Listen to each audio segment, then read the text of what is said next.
ಆರಂಭದಲ್ಲಿ ನಾವು ಎತ್ಕೊಳ್ಳುವಂಥದ್ದು ಶಿವಲಿಂಗವನ ಕಥೆಯನ್ನು. ಕಿರಿಯ ಮಗ ಅಂತಂದರೆ ತಾಯಿಗೆ ಎಲ್ಲಿಲ್ಲದ ಪ್ರೀತಿ, ಎಲ್ಲಿಲ್ಲದ ಮಮತೆ, ಎಲ್ಲಿಲ್ಲದ ಮುದ್ದು. ನನ್ನ ಮಗ ತುಂಬ ಎತ್ತರಕ್ಕೆ ಬೆಳಿತಾನೆ ಅನ್ನುವಂಥ ಕನಸು ಸಹಜವಾಗೇ ತಾಯಿಗಿತ್ತು.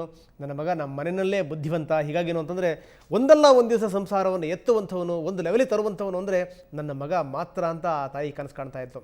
ಆದರೆ ಆಕೆಯ ಕನಸು ಎಲ್ಲದೂ ಕೂಡ ಉಲ್ಟಾ ಆಗೋಯಿತು. ಏನನ್ನು ಬಯಸಿದ್ಲೋ ಅದು ಸಿಗಲೇ ಇಲ್ಲ. ಕೊನೆಗೂ ಆಕೆ ಸಿಕ್ಕಿದ್ದೇನು ಅಂದರೆ ಒಂದಷ್ಟು ಮಗನ ನೆನಪು, ಒಂದಷ್ಟು ನೋವು ಮಾತ್ರ. ಶಿವಲಿಂಗನ ಕಥೆ ಏನು ನೋಡಿ ಆರಂಭದಲ್ಲಿ.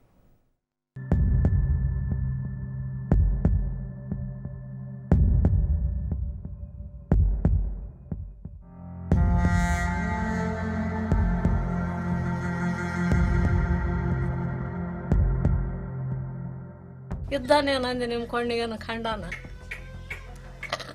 ಕಾತಾನ ಹೇಳ್ರಿ ನಿಮ್ಮ ಕೊಂಡಿಗೆ.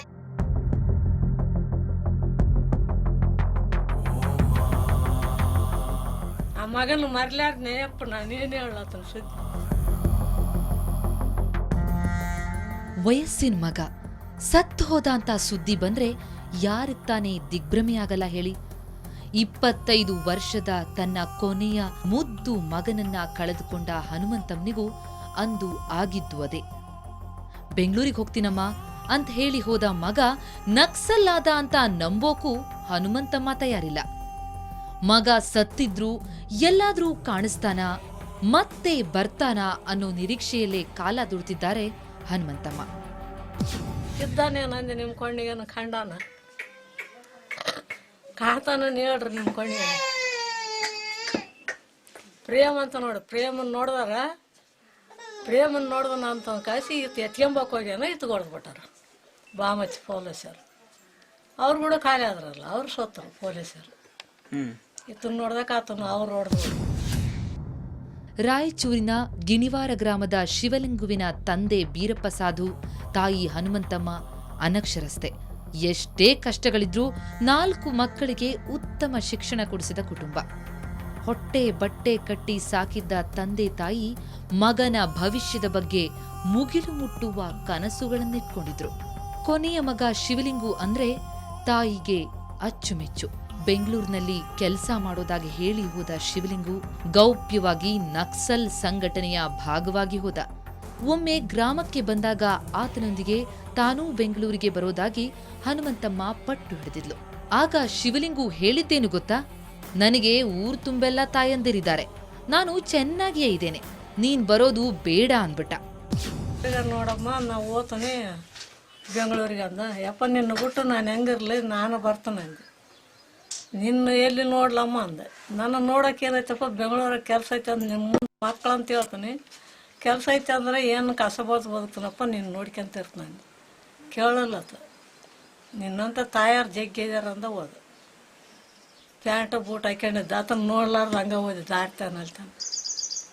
ಹೋದ್ರೆ ಯಾಕೆ ಬರ್ತದ ನಡಿಯಮ್ಮ ಅಂದ, ಮತ್ತೆ ಹಿಂದಕ್ಕೆ ತಿರುಗಿ. 2005ರಲ್ಲಿ ಪಶ್ಚಿಮ ಘಟ್ಟದ ಮೆಣಸಿನ ಹಾಡ್ಯದಲ್ಲಿ ನಡೆದ ಎನ್ಕೌಂಟರ್ ಸುದ್ದಿ ಪ್ರಸಾರವಾಗ್ತಿದ್ದಂತೆಯೇ ಇಡೀ ಊರಿಗೆ ಊರೇ ಬೆಚ್ಚಿ ಬಿದ್ದಿತ್ತು. ನಕ್ಸಲ್ ನಾಯಕ ಪ್ರೇಮ್ ಅಲಿಯಾಸ್ ಸಾಕೇತ್ ರಾಜನ್ ಜೊತೆ ಶಿವಲಿಂಗು ಕೂಡ ಹತನಾಗಿ ಹೋದ. ಅವ್ರ ಫ್ಯಾಮಿಲಿ ಒಳ್ಳೆ ಫ್ಯಾಮಿಲಿ ರೀ. ಅವರು ಯಾವುದೇ ಒಂದು ತಂದೆ ತಾಯಿ ಭಾರಿ ಒಳ್ಳೆ, ಅವ್ರ ತಂದೆ ಒಂದು ದೇವರು ಸಿದ್ಧಾಂತದ ಪ್ರಕಾರ ಇರೋಂಥ ತಂದೆ ಅವರು, ಸಾಧುಗಳು. ಅವ್ರು ಇಲ್ಲೇ ಹೋಗ್ಲು ಅವ್ರ ತಂದೆ ಬಂದನಂದ್ರೆ ಒಂದು ಗೌರವ ಇತ್ತು. ಅವ್ರ ತಾಯಿ, ಅವ್ರ ಅಣ್ಣ ತಮ್ಮರು ಯಾವುದೇ ಒಂದು ಇದ್ರ ಮಂದಿ ಅಲ್ಲ ಊರಾಗ. ತುಂಬ ಆಶ್ಚರ್ಯ ಆಗೋಯ್ತು. ನಮ್ಮ ಮನೆ ಪಕ್ಕದಲ್ಲಿದ್ದಂಥ ಹುಡುಗ ಇಂಥ ಒಂದು ಘಟನೆ ಅಂದಾಗ ಆಶ್ಚರ್ಯ ಆಯ್ತು. ಏನು ನಕ್ಸಲ್ ಅಂತ ಗೊತ್ತಿಲ್ಲ ರೀ. ಸತ್ತ ಮೇಲೆ ಹಿಂಗಾತಿ ಅಂದಾಗ ನಕ್ಸಲ್ ರೀ ಎಂಬುದು ಗೊತ್ತಾಯ್ತು. ಅಲ್ಲಿವರೆಗೆ ನಕ್ಸಲ್ ಅಂದ್ರೆ ಏನೂ ಗೊತ್ತಿಲ್ಲ ಜನರಿಗೆ. ಇಂದು ಶಿವಲಿಂಗು ಬದುಕಿದ್ದಿದ್ರೆ ಇಳಿ ವಯಸ್ಸಿನಲ್ಲಿ ಹನುಮಂತಮ್ಮ ಇಷ್ಟೊಂದು ಕಣ್ಣೀರಿಡಬೇಕಿರ್ಲಿಲ್ಲ, ಮಗನ ಕೊರಗಲ್ಲಿ ಕಾಲಾದೂಡ್ಬೇಕಿರ್ಲಿಲ್ಲ. ಅಕಸ್ಮಾತ್ ಶಿವಲಿಂಗು ಸಮಾಜ ಕಟ್ಟೋದಕ್ಕೋಸ್ಕರ ಕಾಡು ಸೇರದೆ ಹೋಗಿದ್ರೆ ಹೆತ್ತವರೊಡನಿದ್ದು ಅವರನ್ನು ಸಂತೈಸಿಕೊಂಡು ಊರಿಗೂ ದಿಕ್ಕು ತೋರಬಹುದಿತ್ತೇನೋ. ರಾಯಚೂರಿನಿಂದ ಕ್ಯಾಮರಾಮನ್ ದುರ್ಗೇಶ್ ಜೊತೆ ಗುರುರಾಜ್ ಹೂಗಾರ್, ಸುವರ್ಣ ನ್ಯೂಸ್. ಇದು ಒಬ್ಬ ಶಿವಲಿಂಗನ ಕಥೆಯಲ್ಲ, ಇಂಥ ಹಲವಾರು ಜನ ನಮ್ಮ ಜೊತೆಗಿದ್ದಾರೆ. ಆರಂಭದಲ್ಲಿ ಒಂದಷ್ಟು ಜನರ ಜೊತೆ ಓಡಾಡದೆ ಅನ್ನುವಂಥ ಆರೋಪವನ್ನೇ ಹೊತ್ತು ಇಲ್ಲಿ ತನಕ ಆ ಪೊಲೀಸರ ಹಿಂಸೆಯಿಂದ ನಡೆದಂಥ ಸುರೇಶ್ ನಾಯ್ಕ ಅವರ ತಾಯಿ ಇದ್ದಾರೆ. ಜೊತೆಗೆ ಶಿವಲಿಂಗು ಮಾತ್ರ ಹೆಣವಾಗಿ ಬಂದಿದ್ದಲ್ಲ, ಹಾಜಿಮಾ ಕಥೆ ಕೂಡ ಆತನೇ. ಹಾಜಿಮಾ ತಂದೆ ಕೂಡ ಇವತ್ತು ನಮ್ಮ ಜೊತೆಗಿದ್ದಾರೆ, ಮೌಲಾ ಸಾಬ್. ಇದೆಲ್ಲರ ಜೊತೆಗೆ ಇವತ್ತು ಚರ್ಚೆ ಮಾಡುವಂಥದ್ದು ಒಂದು ಲೆಕ್ಕದಲ್ಲಿ ಈ ಇಡೀ ಒಂದು ವ್ಯವಸ್ಥೆ ಏನಿದೆ ಆ ವ್ಯವಸ್ಥೆಯ ಮುಖವನ್ನು ಪರಿಚಯ ಮಾಡ್ಕೊಳ್ಳೋದ್ರ ಜೊತೆಗೆ ಈ ಚಳುವಳಿಗಳು ಅನ್ನುವಂಥದ್ದು, ಹೋರಾಟಗಳು ಅನ್ನುವಂಥದ್ದು ಹೇಗೆ ಹಾದಿ ತಪ್ಪಿಡ್ತು ಅದೆಲ್ಲದರ ಬಗ್ಗೆ ನಿಮಗೆ ಇನ್ನೊಂದಿಷ್ಟು ವಿವರಗಳನ್ನು ನೀಡ್ತೀನಿ. ಅದಕ್ಕಿಂತ ಮೊದಲು ಪುಟ್ಟ ವಿರಾಮ.